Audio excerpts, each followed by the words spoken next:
আসসালামু আলাইকুম এভরিওয়ান, আপনারা সবাই কেমন আছেন? আশা করি ভালোই আছেন।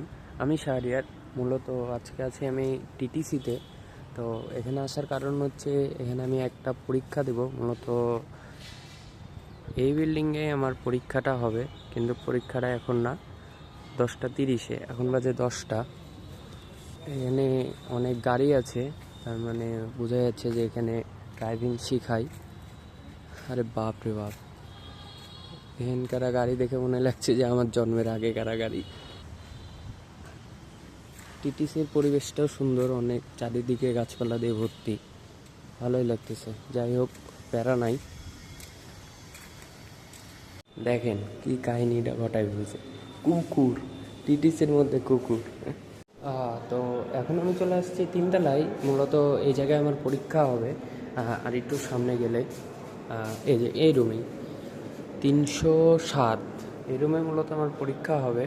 এই যে 307, আর একটু পরে মেবি আমার পরীক্ষাটা শুরু হয়ে যাবে। তো পরীক্ষাটা দিতে হবে, পরীক্ষায় পাস করলে আমার আরও অনেক কার্যক্রম আছে। এটা 3তলায়, তা বাদে বাইরের ভিউ দেখলেও ফরিও তো যাবে না। যাই হোক, প্যারা নাই। তো পরীক্ষাটা আগে দিই, তারপরে মূলত পরে দেখা যাচ্ছে কি হয় না হয়। তো মূলত আমার এক্সাম শেষ, এখন আমি বাইরে চলে যাচ্ছি।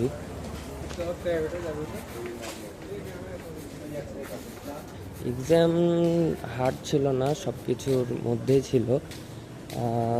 প্রশ্ন করেছিল যে বাংলাদেশ সম্পর্কে, মূলত যে বাংলাদেশের বৃহত্তম সমুদ্র সৈকত কোনটি, বাংলাদেশে না বিশ্বের বৃহত্তম সমুদ্র সৈকত কোনটি, এরকম ছোটোখাটো প্রশ্ন। বাংলাদেশে কয়টি বিভাগ রয়েছে, এগুলো প্রশ্ন করেছিল আর কি।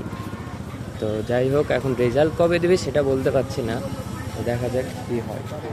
এসব মূলত ছোটোখাটো বিষয় প্যারা নেওয়া যাবে না, কী আছে দেখা যাক, ভাগ্যে কী আছে আমার। আজকের ভিডিও এ পর্যন্ত, আশা করি সবার ভালো লেগেছে। আর ভালো লাগলে লাইক, কমেন্ট, শেয়ার করবেন। আসসালামু আলাইকুম।